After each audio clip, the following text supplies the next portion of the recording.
Hi అండి. ఈరోజైతే నేను మ్యాంగో జామ్ చేద్దామని 2 కాయలైతే తీసుకున్నాను.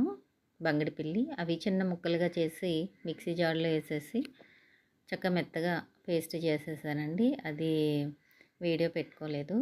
స్టవ్ మీదైతే నేను నాన్ స్టిక్‌దైతే గిన్నె పెట్టేశాను. పెట్టేసి అందులో వేశాను. తీపికి సరిపడ్డట్టు బెల్లం పొడి వేసేసుకున్నానండి. వేసేసుకొని సిమ్‌లో పెట్టేశాను నేను. అది మగ్గుతూ ఉంది. ఈలోపైతే పాపకి నాకు టీ అయితే వడపట్టేసాను. ఇందులో మసాలా ఏసి పెట్టాను. టేస్ట్ అయితే చాలా బావుంటుంది టీయ. కావలిస్తే కనుక మసాలా పొడి కామెంట్ చేయండి పెడతాను. ఇదైతే దగ్గరికొచ్చేస్తుంది. ఇందులో కూడా ఒక్క స్పూన్ నేను కార్న్ ఫ్లోర్ వాటర్‌లో కలుపుకొని అది కూడా వేసుకున్నానండి. దగ్గరగా వస్తుంది. ఒక 10 నిమిషాలు మనం అలా సిమ్‌లో పెట్టేసుకొని అలా కలుపుతూ ఉంటే దగ్గరికొచ్చేస్తుంది. అలా కలుపుతూనే ఉండాలి. ఆపకండి. అలా గట్టిపడుతూ వస్తుంది చిక్కగా. చూసారు కదా! టేస్ట్ అయితే చాలా బావుంటదండి. ఇదిగోండి అది చల్లారిపోయింది.